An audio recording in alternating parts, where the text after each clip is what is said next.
Inspiring interviews with today's top landlords. This is the Rental Income Podcast. And now, Dan Lay. Joining me on the podcast today is Sean McNamara. Sean is a rental property owner, and he is also a CPA.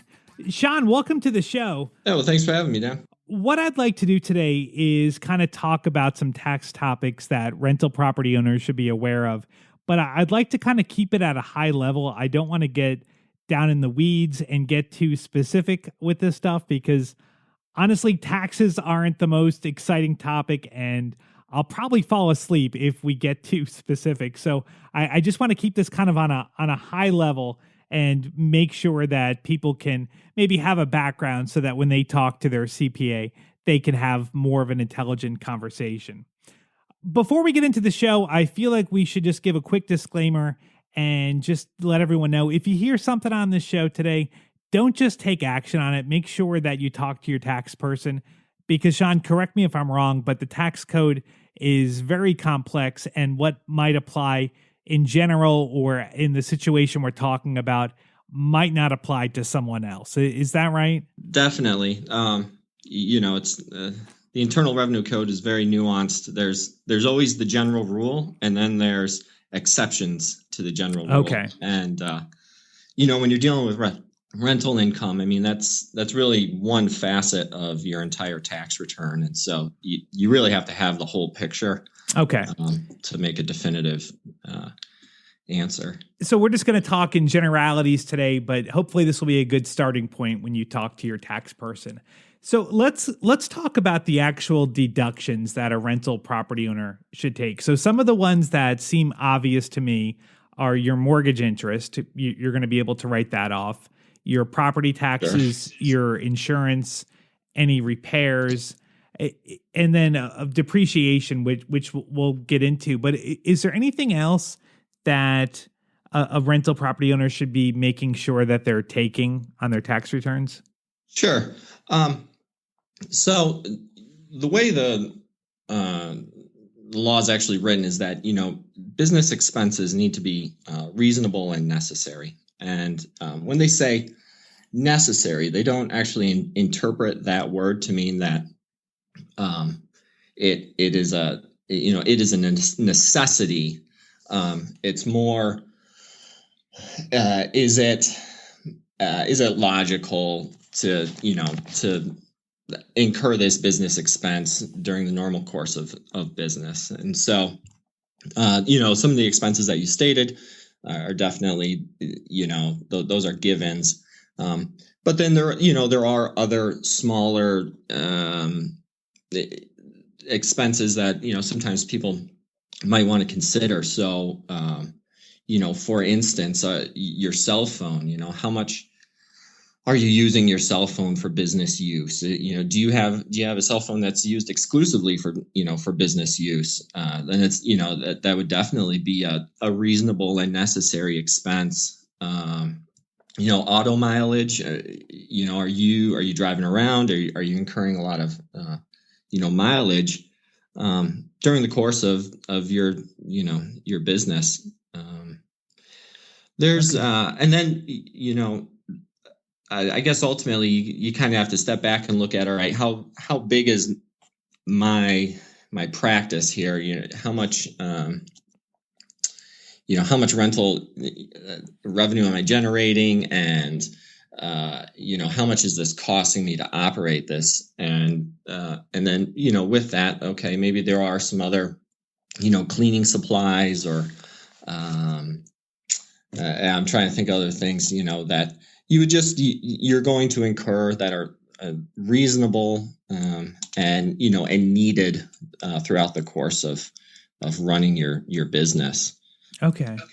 Now, tell me about depreciation. Now, for anyone that doesn't know, I think this is the greatest part of owning a rental property. It's kind of like a bonus deduction you get.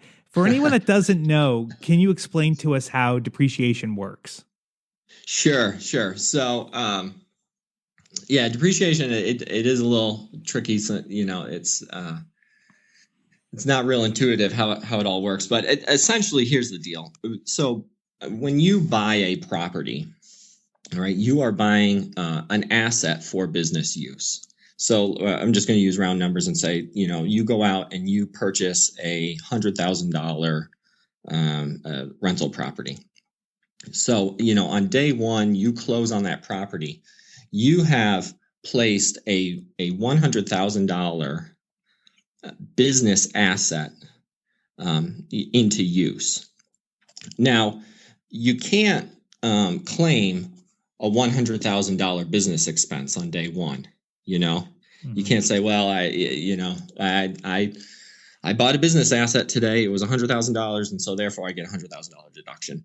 And realistically, you're going to use this rental property over the course of several years, if not decades. And so writing off the expense of that property in year one really doesn't accurately reflect the economic reality of the situation. So really, you have to allocate the cost of that asset over a period of time. And now, so someone might say, okay, well, how do I know how long to allocate that cost over? Maybe I'll be in business for 10 years, or I'll be in business for 30 years, or, and so the IRS, they take all the guesswork out of that. They've already determined and they've already, set what the depreciable lives are for business assets. So in the case of rental real estate, it's 27 and a half years. I should say residential rental real estate. And so essentially what you are doing is you are writing off the cost of that asset over 27 and a half years. Okay. And so it's just the structure, right? So that the actual land isn't being written off. That is correct. So land does not get depreciated. So this is actually, you bring up a good point in that sometimes, this is something to look for. There's a lot of accountants out there who they'll usually, when you tell them, okay, I've purchased a rental property, they'll say, okay, well, they'll allocate 10% of the cost or 15% of the cost or what have you toward land. And then they'll start depreciating the rest. Realistically, you should research what the land value is assessed at, and go off of that. And, the lower that the land value is, the more depreciable basis you have. Now let's talk about LLCs. Now, are there any tax breaks that you get if you own a property in an LLC versus owning it just in your name? Like, is it going to save you money on taxes to own a property in an LLC? Sure.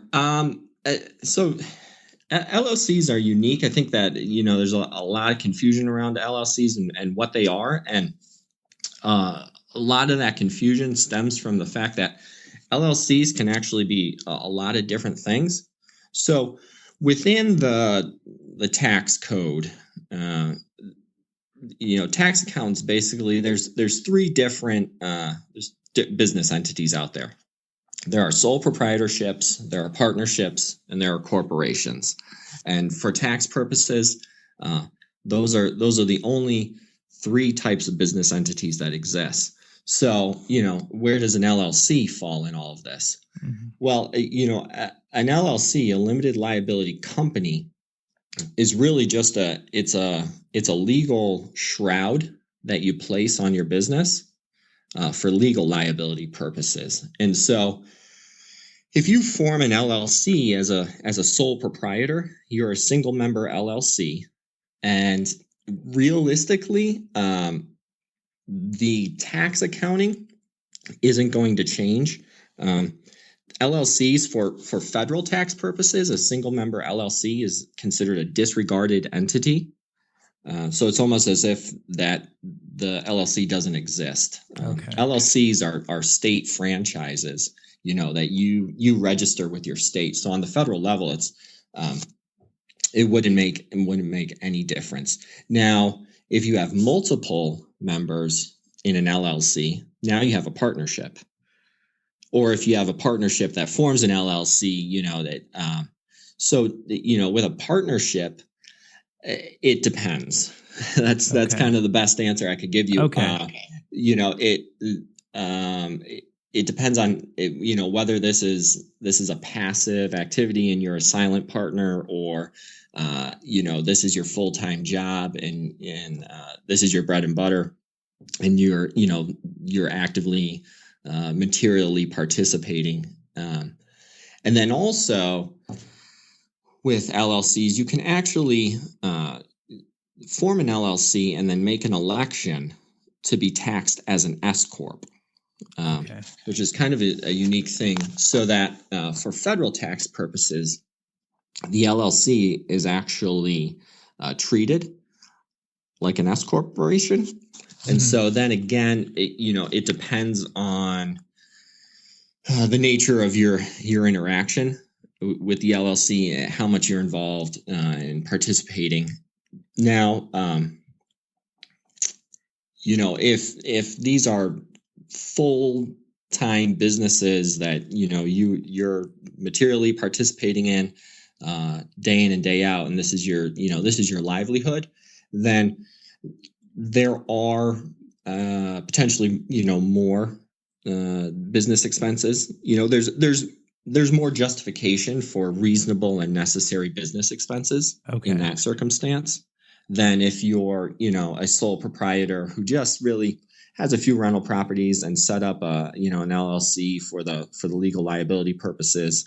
And this is kind of part-time passive income that you're receiving. Okay. So bottom line, in general, an LLC is going to be more to protect you legally than to save you money on your taxes for the guy that maybe just has a couple of properties.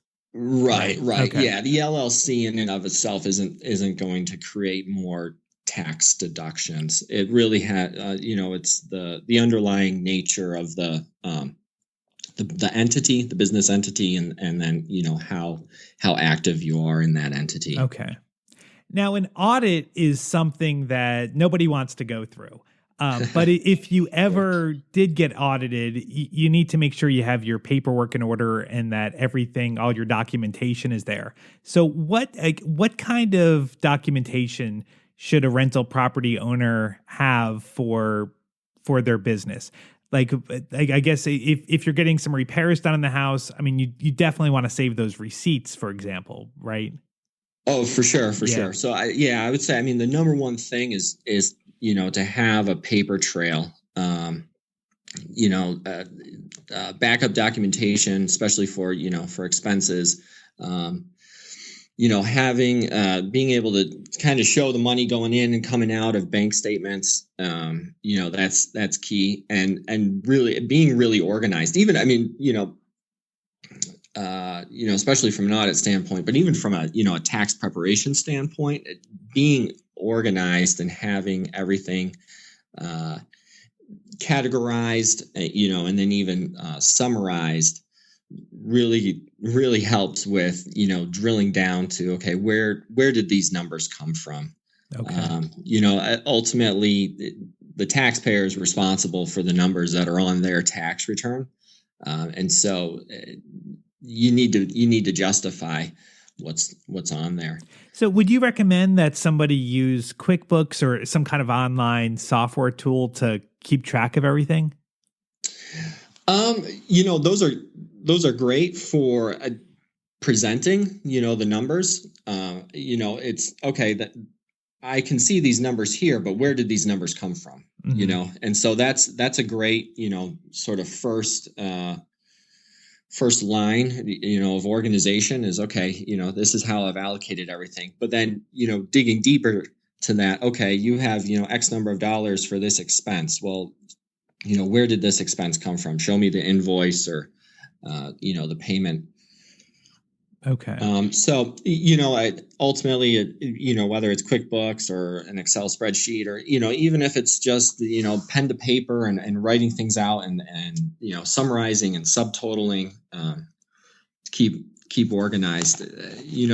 Ultimately you really need to, you need to do what works for you and is going to you're going to follow through on. You can set up the latest, QuickBooks file and have it all, ready to roll. But if you're not really computer savvy and you don't sit down at a computer and actually plug in the numbers diligently, then, that whole system's failing you. Right.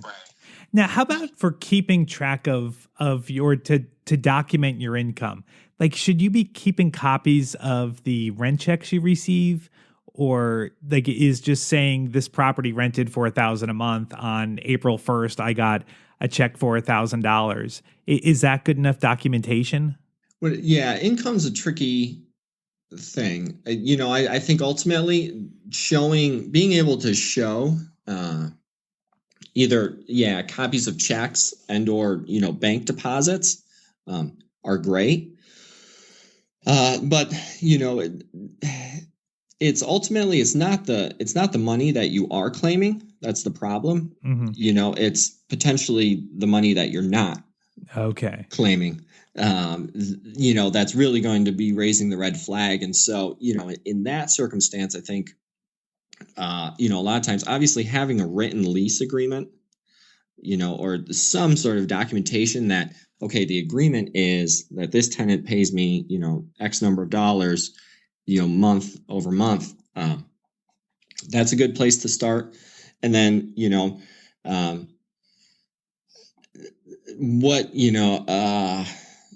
I think ultimately, if you were being audited, the IRS would probably interview your tenants. Okay. And or, review your lease agreements to say, okay, well, this is what you're claiming, but what are your tenants right? Okay. actually say? And can they substantiate, their payments to you? Okay. So if I, just to keep things simple, if I just have my lease agreements and say I've got 5 properties, they each rent for $1,000 a month. If I just have my lease agreements with my tax stuff, is that going to be enough so the IRS could see, okay, you've got 5 properties that they rent for $1,000 a month.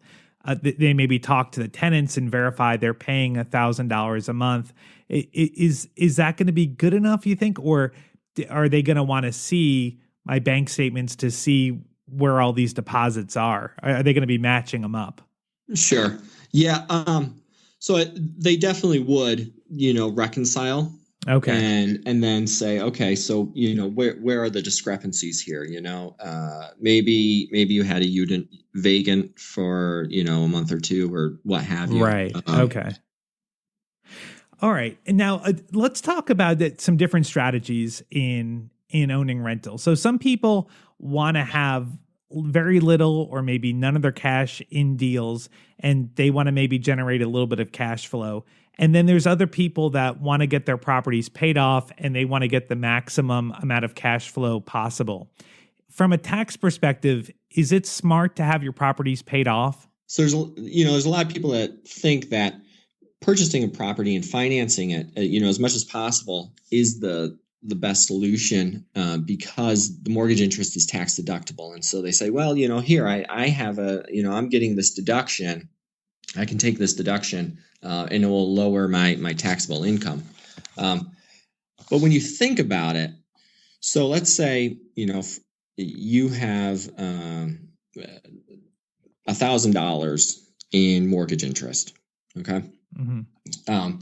So what does that mean that you can take a deduction? You can take a write-off. Well, that means that if you had $1,000 in rental income, you wouldn't have to pay tax on that income because ultimately, you brought $1,000 in, but then it went right back out the door to the banks in the form of mortgage interest, right? So you don't have to pay tax on that $1,000. What I would say is that, majority of Americans, they're in the 25% marginal tax bracket or lower. And so in that case, if you didn't have to pay the mortgage interest, right? And so you had $1,000 of rental income and you had to pay 25% in tax on that. Okay, so you have to pay $250 to the IRS. But at the end of the day, you have $750 sitting in your pocket. Right. And so in scenario one, you didn't have to pay any income on that money, but that money went right out the door to the bank. In scenario two, you had to pay $250 to the IRS, but you have $750 left over. I mean, ultimately, what's better, paying $1,000 to the bank or $250 to the IRS? Right. Okay. Is it true that you pay less tax on rental income than you would on W-2 income, say from a job? Yes. I got to oversimplify the answer. Here's the thing. So, ultimately income is taxed differently. And the two biggest forms are passive income versus active or earned income. Mm-hmm. So, with this question that you just asked, you're saying, okay, well, let's compare passive income versus earned income. Here's the thing about earned income. The biggest difference between earned income versus passive income is that with earned income, you have to pay FICA tax. Okay. You have to pay Social Security and Medicare withholding, which is 7.65%. Okay. If you're an employee. Now, let's say you're self-employed, you have your own business. Well, you're wearing two hats in that situation because you are employee and employer. And so now, what a lot of people don't realize is, yes, you have 7.65% deducted from your paycheck as a W-2 employee, but your employer also matches that amount. So if you're in business for yourself, you could actually be paying 15.3% on earned income. All right. And that's not even getting to income tax. Okay. So just to make sure I understand this. So if you have a business where you make widgets and you sell widgets and you make $100,000 a year, you've got to pay 15% of that or $15,000 to the government in taxes. But that's right. And that's considered self-employment tax. Okay. But if you own rental properties and you make $100,000, that same amount of money, you make the same $100,000, you're not paying that 15%. So you actually get to keep all $100,000. Correct. Again, the big disclaimer being that as long as the rental income is still considered passive income. Okay. And how do you keep it considered passive? Is it that you're not involved in the business, or maybe you have a property manager or something, or like how do you keep it considered passive? So that's a good question. There's a lot of nuances to that. But generally, if you have another source of income, so if you have a W-2, or you're a sole proprietor that's working in a business and the income is ancillary, so to speak, then it would be considered passive. There's other qualifications about whether you're materially participating or not.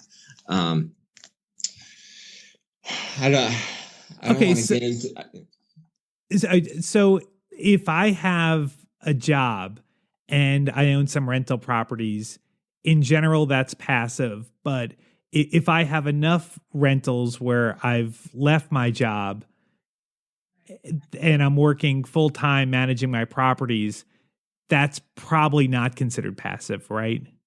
Well, it depends on whether you would be considered materially participating. Like, would you consider yourself a real estate professional? That is, I don't have a cut and dry answer for that. Okay. Okay. Awesome. Well, Sean, thank you so much for coming on the show. I know I've learned a lot. I'm sure everyone else has too. There's so much to know about taxes. There's so much to learn and so much to keep track of that I think having a good CPA on your side can help you out, because you can't know all this stuff. And that's why you have to have someone like Sean to lean on. Sean, if somebody did want to reach out to you, what's the best way for someone to get in touch with you? Yeah, so you could definitely find me online. The firm is Welker CPAs, so it's WELKER CPAS.com. If you missed that, I will go ahead and put a link to Sean's website on our show notes page. You can find it at rentalincomepodcast.com/episode 84. Thank you so much for tuning in. We'll be back with a new interview next Tuesday. My name is Dan Lane, and this has been the Rental Income Podcast.